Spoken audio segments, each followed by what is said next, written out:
이번에는 기존에 만들어져 있는 엑셀 파일을 불러와서 데이터를 추가하거나 수정하는 등 작업을 하는 여러 방법들에 대해 알아보겠습니다.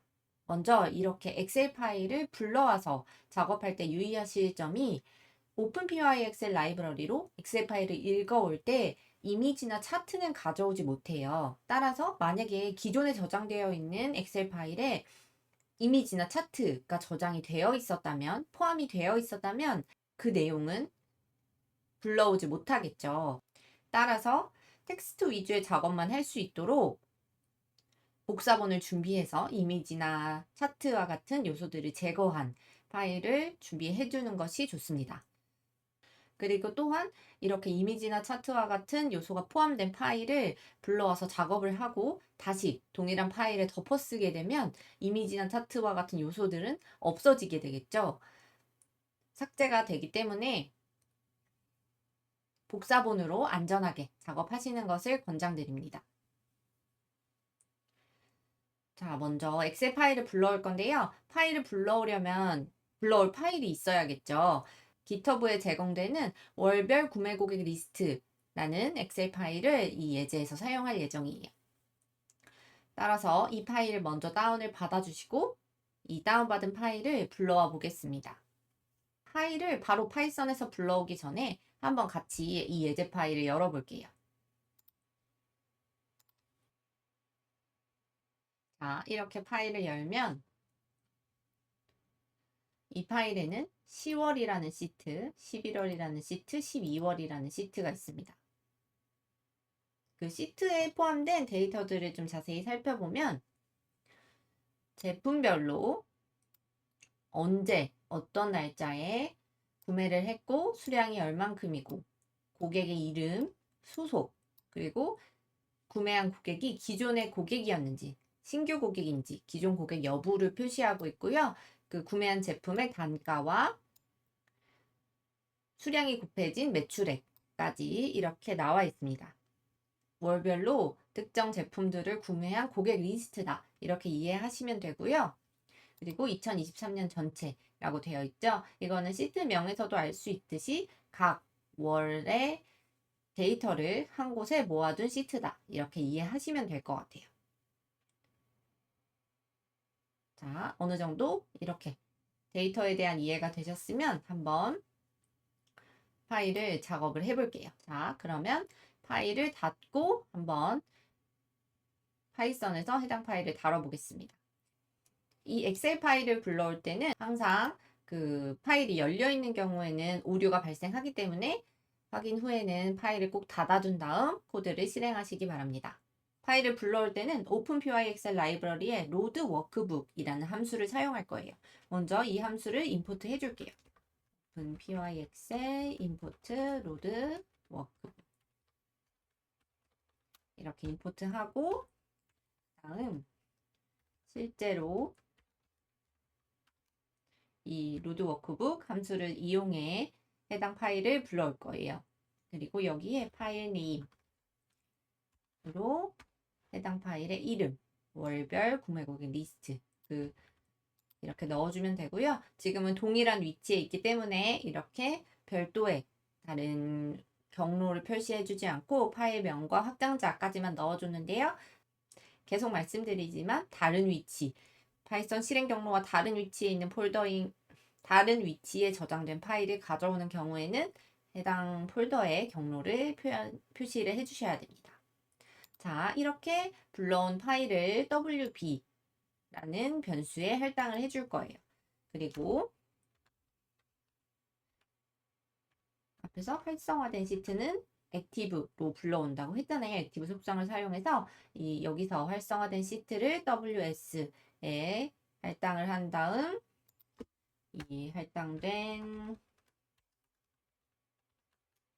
시트를 출력을 해볼게요.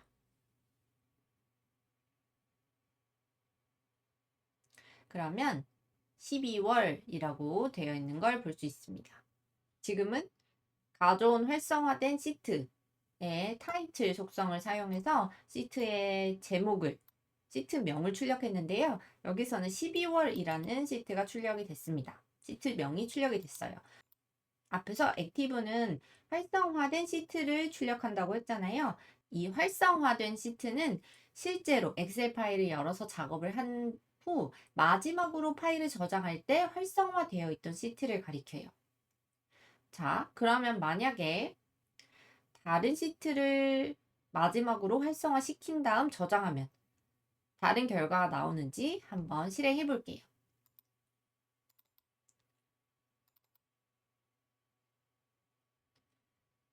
자, 다시 파일을 이렇게 열어주면 12월 시트로 열렸죠. 엑셀 파일을 실제 실행할 때도 마지막으로 활성화되어 있던 시트가 가장 첫 화면으로 나오게 되거든요. 이렇게 마지막으로 활성화된 시트가 12월이라는 걸 다시 한번 알 수 있어요. 그러면 이번에는 11월 여기에 커서를 두고 저장을 눌러줄게요. 그 다음 다시 한번 코드를 실행해 볼게요. 동일한 코드를 실행하면 이번에는 11월이 출력이 됐죠. 이와 같이 액티브 속성을 사용하면 정말 마지막으로 파일을 저장할 때 활성화된 시트를 가지고 오게 된다. 이렇게 이해하시면 될 것 같아요.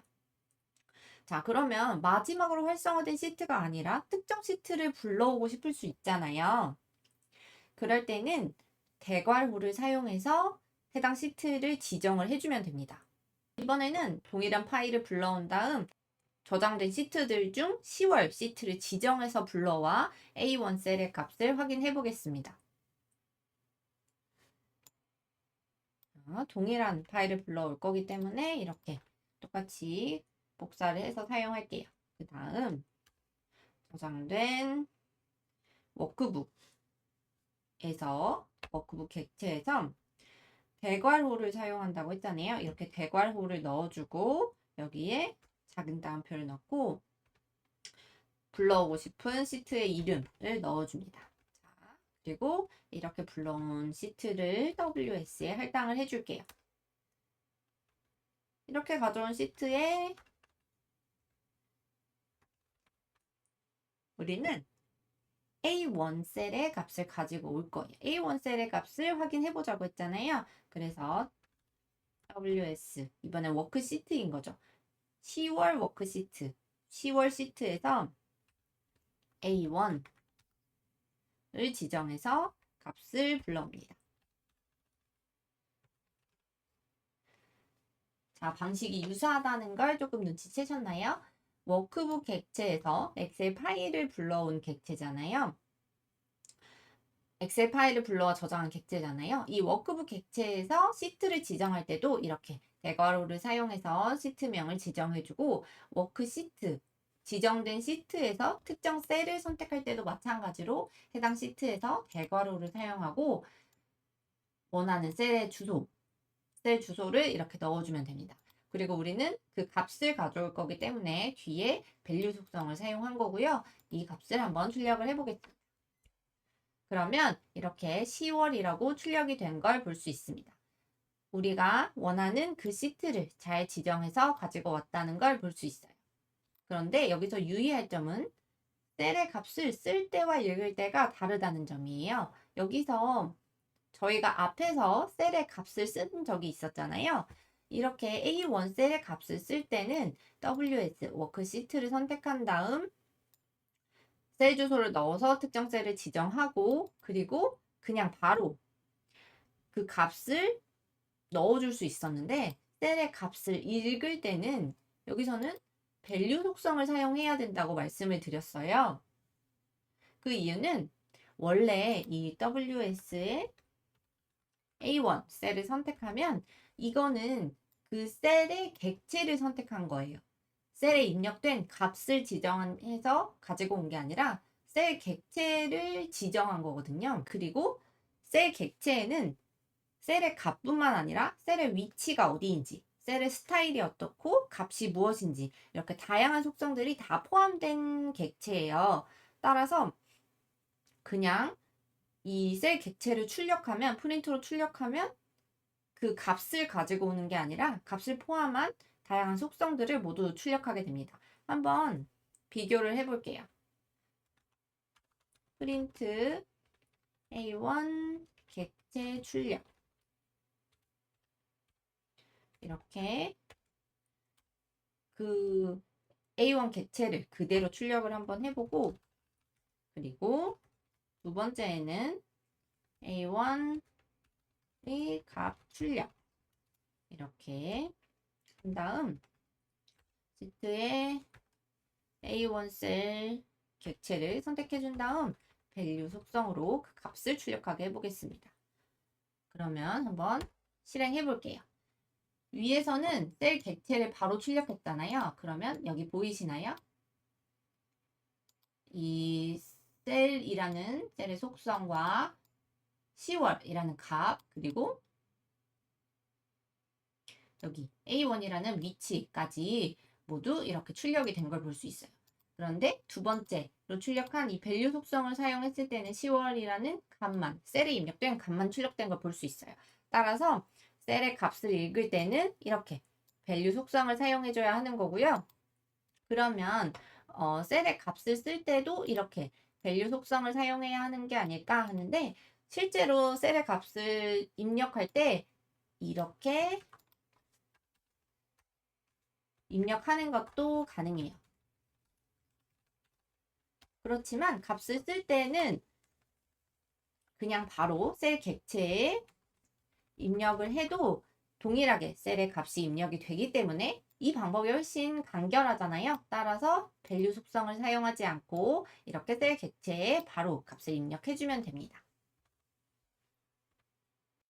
자, 그러면 이렇게 시트의 이름을 지정해서 불러올 때 해당 파일에 저장된 모든 시트의 목록을 알고 있으면 불러오기가 유용하겠지만, 불러오기 쉽겠지만, 저장된 파일에 포함된 모든 시트를 알지 못할 때, 원하는 그 특정 시트의 이름이 생각나지 않을 때 직접 파일을 열어 확인하지 않고 이 파이썬에서 시트 목록을 확인한 다음 그 시트의 제목을 지정해서 불러오면 편하겠죠.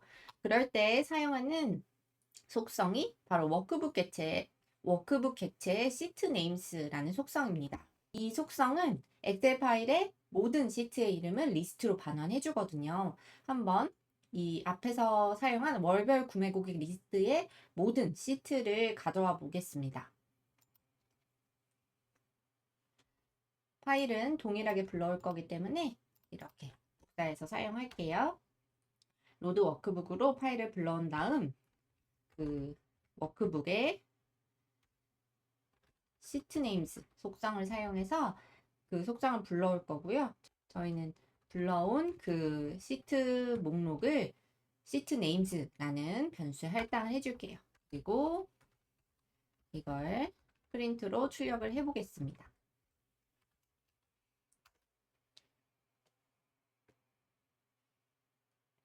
그러면 이렇게 10월, 11월, 12월 2023년 전체라는 모든 시트의 목록이 출력이 된 걸 볼 수 있습니다. 그러면 이렇게 원하는 시트의 제목을 복사해서 앞에서처럼 시트 이름을 지정해 불러오면 되겠죠. 자, 이번에는 그 원하는 시트에서 셀 하나의 값이 아니라 시트 전체 데이터를 읽어오는 방법을 알아보겠습니다. 저희가 앞에서는 이렇게 셀 주소를 지정해서 해당 셀의 값을 출력하는 법을 살펴봤잖아요. 근데 이렇게 셀을 하나하나 그 값을 지정해서 가져오기는 조금 번거롭고 굉장히 비효율적이잖아요. 만약에 전체 데이터를 가져오고 싶을 때는 어떻게 하는지 그 방법을 알아보겠습니다. 시트의 전체 데이터를 읽을 때는 행마다 순회하면서 행별로 데이터를 가져올 수 있어요. 로우즈라는 속성이 있거든요. 이 시트의 로우즈 속성을 사용하면 모든 행을 순회할 수 있는 객체를 만들어줘요. 코드를 한번 같이 입력하면서 다시 살펴볼게요. 먼저 로드 워크북으로 동일하게 파일을 불러오고요. 그 다음 저희는 10월 시트에서 작업을 진행해 볼게요. 이렇게 10월을 입력해 준 다음 로우즈 속성을 사용하면 모든 행을 순회할 수 있는 객체를 만든다고 했잖아요. 그래서 이 로우즈 속성을 사용한 다음에 이 로우즈로 가지고 온 모든 행들을 순회할 수 있도록 포문으로 조합해서 만들어줍니다. 그리고 그 각 행의 모든 셀을 순회하면서 각 셀들의 값을 가져와서 리스트로 저장을 해볼 거예요. 이거를 리스트 컴프리헨션 기법을 사용해서 이렇게 작성을 해줄 거예요. 리스트 컴프리헨션을 먼저 잠깐 살펴보고 넘어갈 텐데요. 리스트 컴프리헨션이란 포문과 조건문을 사용해서 리스트를 생성할 때 코드를 더 읽기 쉽고 간결하게 만들어주는 기법이에요. 따라서 그냥 축약해주는, 길게 느려 쓴 코드를 축약해서 쓸 수 있게 해주는 기법이다. 이렇게 이해하시면 되거든요. 기본 구문은 다음과 같아요. 이렇게 대괄호를 사용하고 이 대괄호는 리스트로 만들어주는 걸 의미하는 거죠. 그리고 표현식을 써주고 포문과 조건문을 넣어주는데요. 이 표현식이란 새 리스트의 요소를 정의하는 거거든요. 즉, 그 뒤에 이 포문과 조건문을 사용해 리스트에 들어갈 값을 어떻게 만들지를 여기에 입력해 주는 거예요.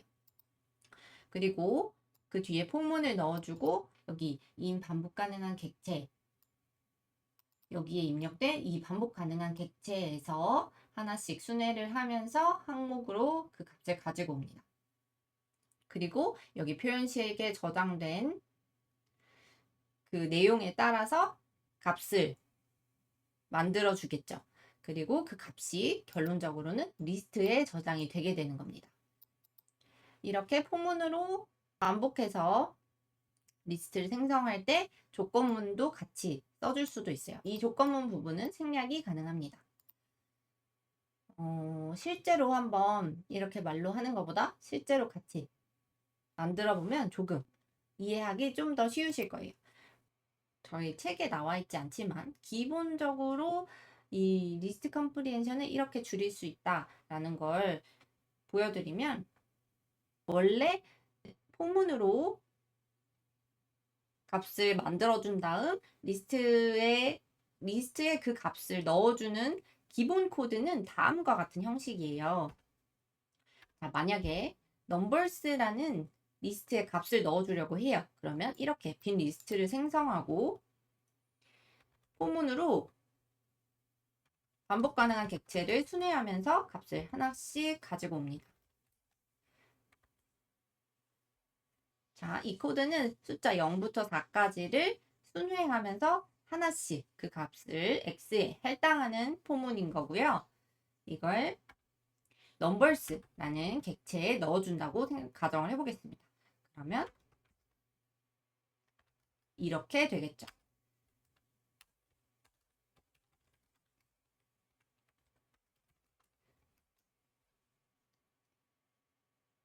숫자 0부터 4까지 하나씩 순회하면서 가져와 x에 넣고 그 x를 append 함수를 사용해 이 numbers라는 리스트에 추가를 해주는 겁니다. 그러면 이 numbers라는 리스트에는 숫자의 0부터 4까지 그 값이 들어가게 되겠죠. 이걸 한번 출력을 해보면 실제로 0부터 4까지 0, 1, 2, 3, 4가 하나씩 리스트에 추가돼서 그 값이 출력된 걸 볼 수 있습니다. 이게 기본 포문을 사용해 리스트에 값을 추가하는 방식인데요. 이걸 리스트 컴프리헨션으로 줄여서 표현을 한다면 최종적으로 저장될 그 변수명은 numbers이기 때문에 이렇게 동일하게 해당 변수에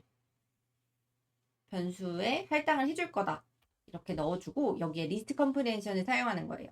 대괄호 안에 이렇게 기본 구문을 사용한다고 했잖아요. 자, 이렇게 대괄호를 먼저 입력하고 우리는 여기에 x 값을 넣을 거야. 표현식이 x가 되는 거죠. 만약에 그냥 이 x 값을 바로 넣는 게 아니라 뭐 x 곱하기 x라던가 x 플러스 3이라던가 어떤 특정 이 포문으로 순회를 하면서 가져온 값에 특정한 새로운 값을 만든 다음 리스트에 넣게 된다면 그 값이 그 수식이 여기 표현식 부분에 들어오게 되는 거죠. 여기서는 그냥 x를 그대로 가져와서 넣을 거기 때문에 x만 넣어준 겁니다. 그 다음 뒤에 포문을 사용한다고 했잖아요. 포문은 동일하게 이렇게 작성을 해주면 되는 거고요. 여기서는 조건문이 따로 없기 때문에 조건문은 쓰지 않고 넘어가는데, 만약 조건문까지 여기에 포함이 되어 있다면 조건문도 뒤에 이어서 써주면 됩니다. 그리고 넘버스를 한번 다시 출력을 해볼게요. 그러면 동일한 값을 출력한 걸 볼 수 있죠.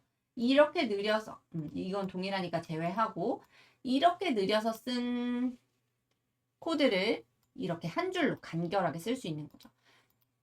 지금은 이렇게 여기서 만드는 그 표현식 자체가 간결해서 큰 차이 없는 거 아닌가? 이렇게 느끼실 수도 있지만, 만약에 이 표현식이 더 복잡하고 포문과 그리고 뭐 조건문까지 추가가 된다면 훨씬 더 이 방식이 간결하다고 느끼실 거예요.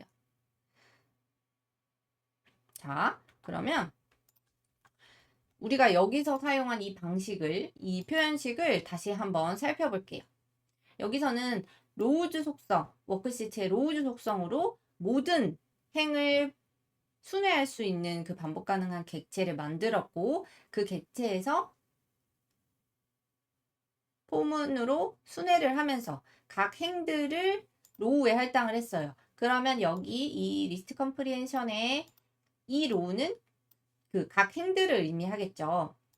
이걸 여기서 한번 풀어서 써볼게요. 리스트 컴프리헨션으로 작성된 이 부분을 풀어서 표현을 한다면 이렇게 될 거예요.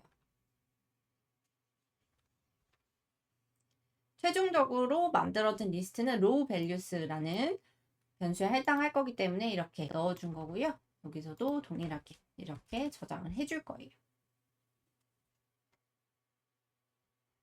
자, 이렇게 빈 리스트를 먼저 생성한 다음 로우, 각 행을 순회하겠죠. 이 로우를 순회하면서 그 행에 포함된 각 셀들을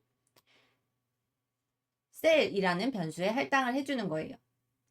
그 다음 셀.value로 그 셀의 값을 읽어오는 거잖아요. 이걸 그대로 가지고 와서 다시 row values라는 이 리스트에 저장을 해줄 거니까 append를 사용을 해줘야 할 거예요.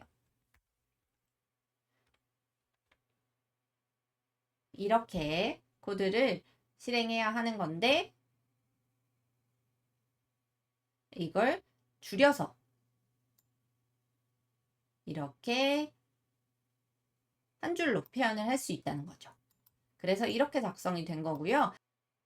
만약에 if문을 조합해서 여기에 조건을 설정을 해준다면 이 코드에 조건을 한번 넣어본다고 가정을 해볼게요.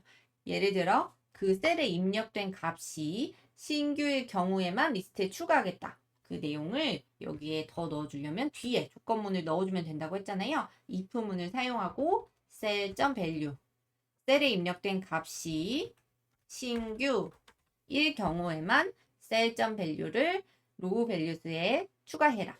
이렇게 사용을 할 수 있는 거예요. 만약에 이 if문을 여기서처럼 풀어서 사용한다면 어떻게 표시가 될까요? 여기서 바로 이렇게 cell.value를 append 함수로 추가를 하는 게 아니라 여기에 if문이 추가가 되겠죠. if cell.value는 신규 이와 같은 형태가 되겠죠. 그런데 이렇게 if문이 들어가니까 더 코드가 길어졌죠. 이 긴 코드를 이렇게 간결하게 한 줄로 표현할 수 있다. 이게 리스트 컴프리헨션의 장점이고요. append를 사용하지 않아도 바로 리스트에 추가가 된다는 그 간결함이 리스트 컴프리헨션을 사용하는 주된 이유라고 생각하시면 될 것 같아요. 자, 그렇기 때문에 여기서도 리스트 컴프리헨션을 사용해 이렇게 리스트를 만들어줬어요. 그러면 이 row values에는 각 행을 순회하면서 행별로 포함된 그 각 셀의 값이 저장이 되어 있는 거겠죠. 즉, 그 결과로 시트 전체의 데이터를 출력할 수 있게 되는 거예요. 실제로 이렇게 순회하면서 생성한 로우 밸류수에 포함된 건 지금 순회 중인 행에 포함된 전체 셀의 값들인 거잖아요. 그 행의 데이터들이 리스트로 로우 밸류수에 저장이 되어 있는 거잖아요. 이 로우 밸류수를 출력을 해보도록 할게요. 그러면 이렇게 전체 데이터가 출력된 걸 볼 수 있어요. 이해가 되셨나요? 추가적으로 덧붙여 설명드리면 이 로우즈 속성으로 모든 행을 순회할 수 있는 객체를 만든다고 했잖아요. 그리고 이 각 행들은 각 셀 객체들이 포함된 투플 형태인 건데요. 간단하게 표현을 해보면 첫 번째 행의 튜플은 이런 식일 거예요. 실제로는 이렇게 셀 C1 A1 이와 같은 셀 객체들이 여러 개 포함이 되어 있는 이런 식의 튜플인데 제가 그냥 이렇게 다 입력하기는 조금 힘드니까 이거를 그냥 이렇게 표현을 해볼게요. 셀 O 그리고 두 번째 행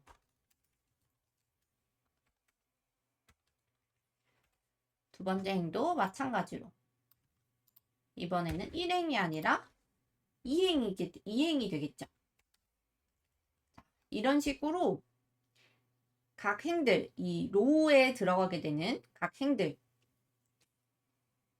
이렇게 그 행에 포함된 셀 객체들을 포함하고 있는 튜플 형태입니다. 그래서 우리가 이 포문으로 행의 각 객체들, 행에 포함된 각 셀 객체들을 순회한 거고요. 그 순회한 객체의 값을 읽어오려면 아까 밸류 속성을 사용해야 된다고 했잖아요. 그 셀 객체의 밸류 속성을 사용해 그 값을 출력을 해준 겁니다.